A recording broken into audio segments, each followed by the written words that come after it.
Assalamualaikum warahmatullahi wabarakatuh. Teman-teman, jumpa kembali dengan Enjoy Channel, channel yang membahas berita teraktual, terhangat, dan sedang menjadi perbincangan publik. Sahabat Enjoy Channel, kali ini yang akan kita bahas mengenai rencana pemerintah yang akan merenovasi Jakarta International Stadium, di mana JIS ini salah satu tempat yang akan digunakan untuk pertandingan sepak bola U17, karena ini sepak bola bertaraf dunia atau internasional. Nah, terkait renovasi JIS ini menimbulkan pertanyaan publik. Kenapa begitu? Karena JIS dirancang itu untuk pertandingan sepak bola berkelas internasional, dan itu sesuai dengan FIFA.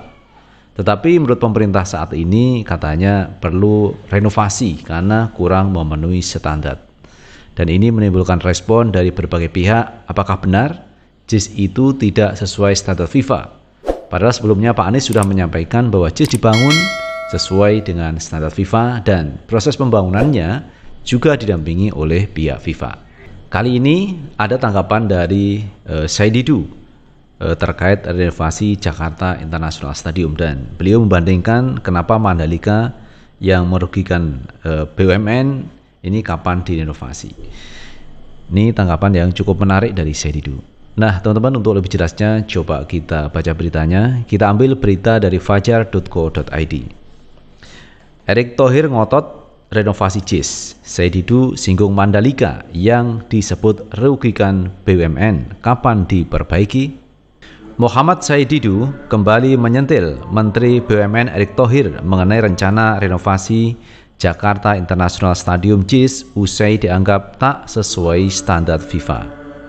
Sepertinya Bapak serius sekali lakukan publikasi perbaikan JIS, ujar Said Didu dalam keterangannya 6 Juli 2023. Mantan sekretaris BUMN itu lantas menyinggung sirkuit Mandalika Lombok yang merugikan negara hingga miliaran rupiah.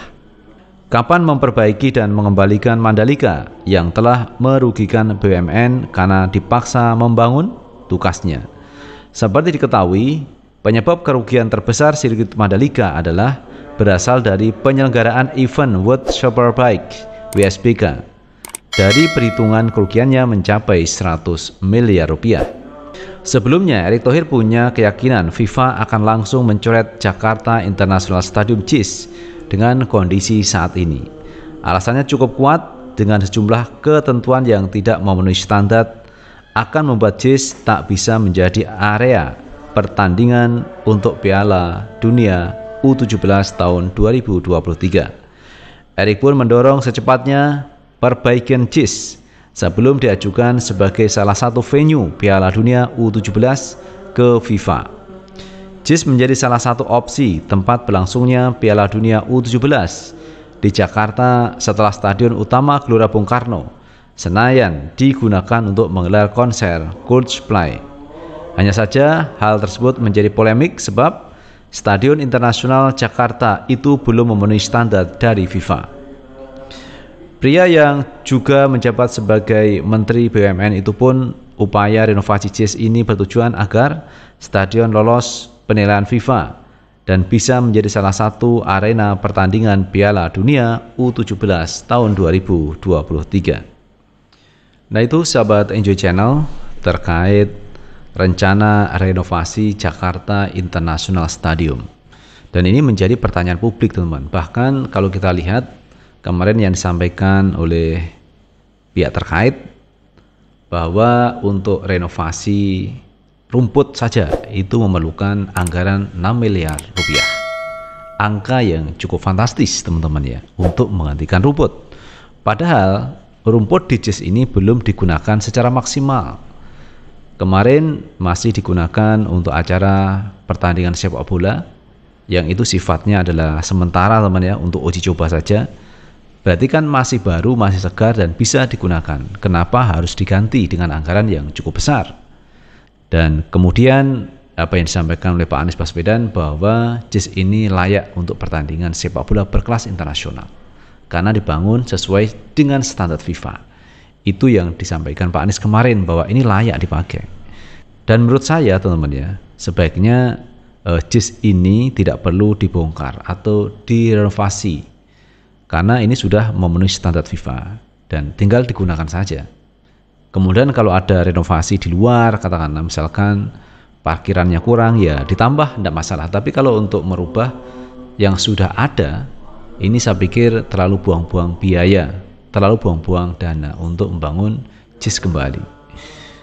Nah, ini pendapat saya, dan apalagi yang disampaikan oleh Said Didu yang mengatakan kalau di Mandalika ini terjadi kerugian mencapai 100 miliar, teman-teman.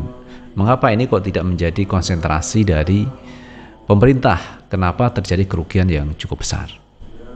Dan ini disentil oleh Said Didu terkait kerugian sirkuit Mandalika. Kalau kita bandingkan dengan Formula E, saya pikir ini bagus Formula E. Kenapa begitu? Karena Formula E ketika dalam pelaksanaan program kemarin itu tidak ada satu BUMN pun yang mau membiayai atau yang mendanai atau yang mensponsori tanpa BUMN. Itu pun sudah jalan luar biasa baiknya.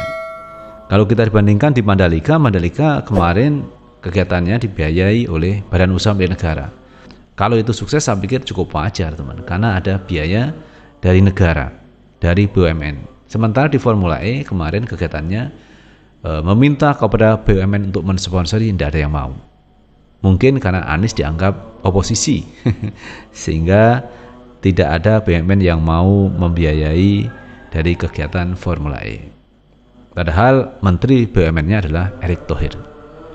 Nah, itu sahabat Enjoy Channel yang bisa kita bahas kali ini terkait rencana renovasi Jakarta International Stadium. Pertanyaannya adalah apakah mesti harus direnovasi terkait Jakarta International Stadium? Padahal gedung tempat ini masih baru. Kenapa harus direnovasi? Apakah ada muatan politik dengan merenovasi JIS? Karena bagaimanapun juga JIS ini adalah bangunan yang dibangun atau dibuat di era Pak Anies Baswedan. Karena kemarin ada pengamat yang mengatakan bahwa renovasi JIS ini syarat bermuatan politik. Karena Pak Anies adalah salah satu calon presiden yang akan maju di 2024. Sementara Erick Thohir ini banyak baliho-baliho, banyak spanduk yang ini Pak Erick Thohir juga akan maju dalam gelaran Pilpres. Apakah menjadi calon presidennya atau menjadi calon wakil presidennya. Dan inilah yang dinilai syarat muatan politik. Karena kalau kita kaitkan dengan 2024 ini sangat relevan. Kenapa begitu? Karena Pak Anies juga akan maju di 2024. Itu sahabat Enjoy Channel yang bisa kita bahas, dan terima kasih sudah menonton. Jangan lupa tetap like, subscribe, share, dan komen di channel ini agar kita bisa membangun channel ini menjadi lebih baik lagi. Sukses selalu. Assalamualaikum warahmatullahi wabarakatuh.